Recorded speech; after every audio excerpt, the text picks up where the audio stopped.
Hey everybody. Yeah, I'm now recording.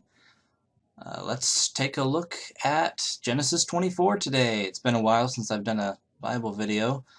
I've been getting stuff from Peter Popoff again, and those are really my more popular videos. But here we go. Let's read. Let's do some reading. Okay, Isaac and Rebekah. Abraham was now very old, and the Lord had blessed him in every way, if you know what I mean.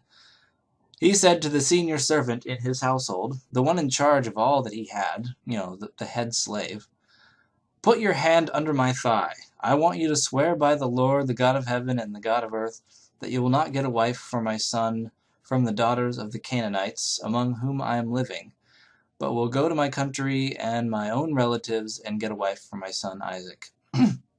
Okay, first of all, yeah, incest. Also, put your hand under my thigh. What does that mean?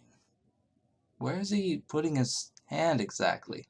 The Bible is full of euphemisms. Often, when feet are mentioned, it really means genitals and stuff like that. And this thigh thing doesn't even seem like they're trying to be subtle. I don't know. But anyway, the servant asked him, "What if the woman is unwilling to come back with me to this land? Shall I then take your son back to the country you came from?" And I'm sure after this he'll be fine with saying, "No, no, no, just let the girl." No. "Make sure you do not take my son back there," Abraham said. "The Lord, the God of heaven, who brought me out of my father's household and my native land, and who spoke to me and promised me an oath, saying, 'To your offspring,'" quote within a quote here, "'I will give this land. He will send his angel before you so that you can get a wife for my son from there. If the woman is unwilling to come back with you,'" as if that matters in the Bible, "'then you will be released from this oath of mine. Only do not take my son back there.'" So the servant put his hand under the thigh of his master Abraham and swore an oath to him concerning this matter. Is this kind of like shaking hands, except that he shakes something else instead? I don't know.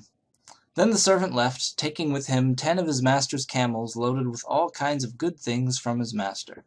All kinds of good things. He set out for Aram Naharaim and made his way to the town of Nahor. He had the camels kneel down near the well outside the town. It was toward evening, the time the women go out to draw water, because picking up heavy buckets of water is clearly women's work. Then he prayed, "Lord, God of my master Abraham, make me successful today and show kindness to my master Abraham. See, I am standing beside this spring, and the daughters of the townspeople are coming out to draw water. May it be that when I say to a young woman, 'Please let down your jar that I may have a drink,' and she says, 'Drink, and I'll water your camels too,' let her be the one you have chosen for your servant Isaac. By this I know that you have shown kindness to my master." Okay, so he's sort of like asking for a sign or something. Before he had finished praying, Rebekah came out with her jar on her shoulder. She was the daughter of Bethuel, son of Milcah, who was the wife of Abraham's brother Nahor. The woman was very beautiful, a virgin. No man had slept with her. Oh, that's what virgin means. Okay.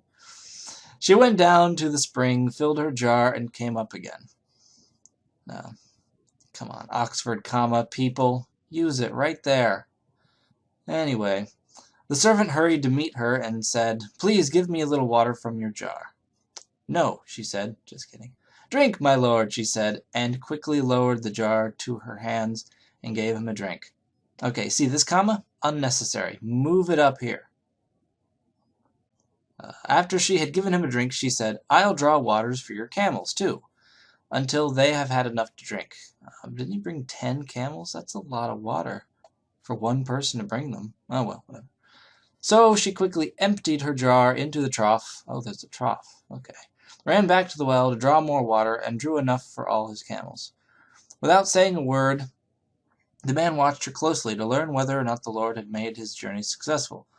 Because, he didn't trust him, even though the exact thing that he asked to happen happened.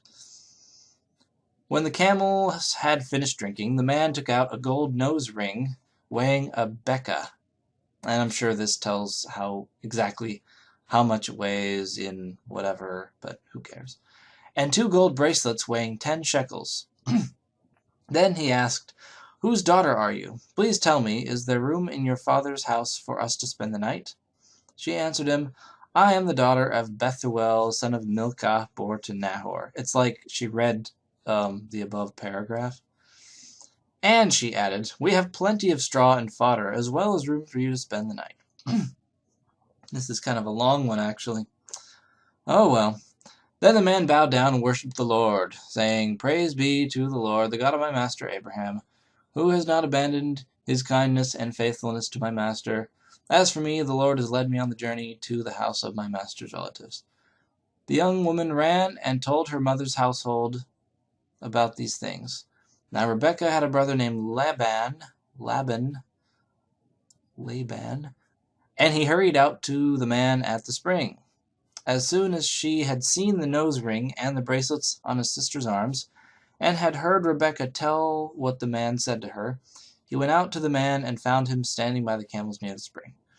"Come, you are blessed by the Lord," he said. "Why are you standing out here? I have prepared the house and a place for the camels." Yeah, exactly. Why didn't he go with the lady? I don't know. Maybe there's some kind of Jewish custom I don't know about. There are probably lots of them. So the man went to the house, and the camels were unloaded. Straw and fodder were brought for the camels, and water for him and his men to wash their feet. Then food was set before him, but he said, "I will not eat until I have told you what I have to say." "Then tell us," Laban said, whatever. So he said, "I am Abraham's servant. The Lord has blessed my master abundantly, and he has become wealthy. He has given him sheep and cattle, silver and gold, male and female servants." You can't really give a person to someone else. All you can do really is hurt them for not doing what you say, which is wrong. But whatever. It wasn't wrong back then, apparently.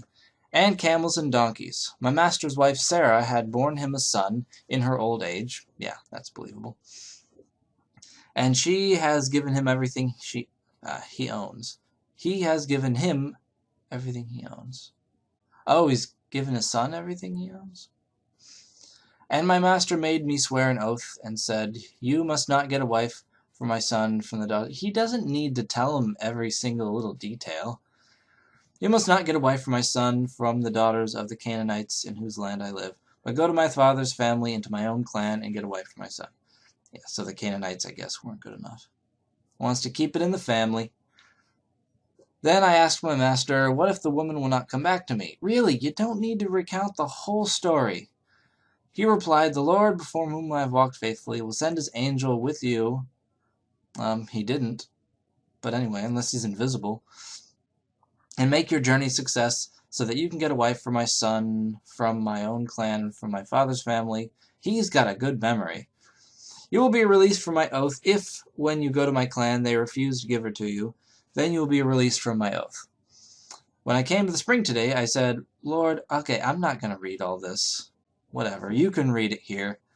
Blah, blah, blah. He basically said every single exact teeny tiny thing that happened to him and every teeny tiny exact quote that was said to him.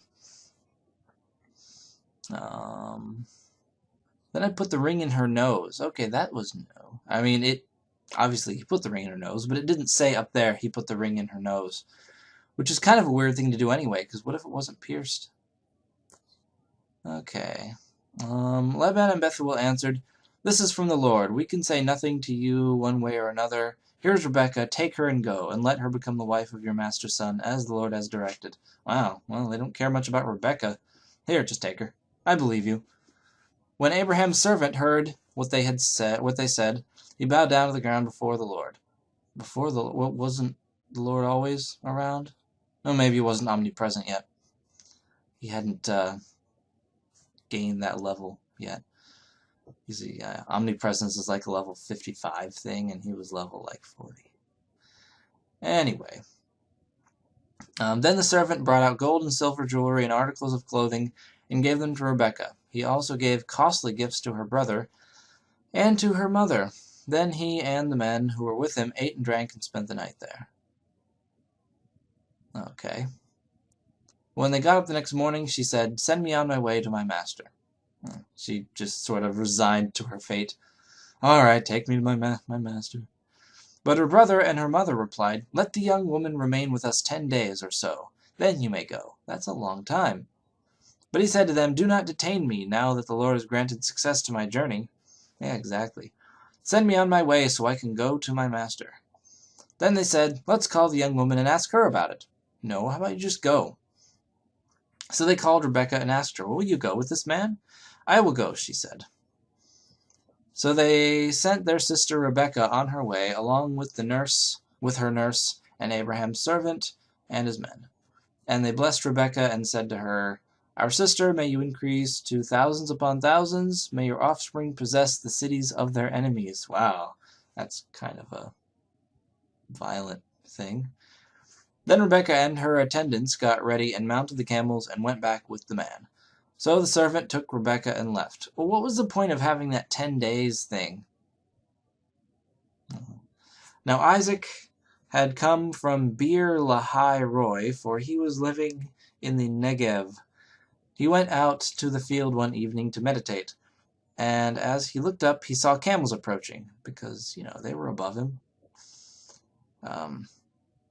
Rebekah also looked up and saw Isaac. Wait. Oh, I guess the camels were pretty tall. Whatever. She got down from her camel, and, wait a minute. Oh, Rebekah looked up. I guess she was looking down at the ground. Yeah. She got down from her camel and asked the servant, "Who is that man in the field coming to meet us?" "He is my master," the servant answered. So she took her veil and covered herself. Then the servant told Isaac all he had done. Isaac brought her into the tent of his mother Sarah, and he married Rebekah. So she became his wife, and he loved her. And Isaac was comforted after his mother's death. Oh, was it like a bereavement gift or something? Anyway, there we go. They lots of trading in human beings and whatever.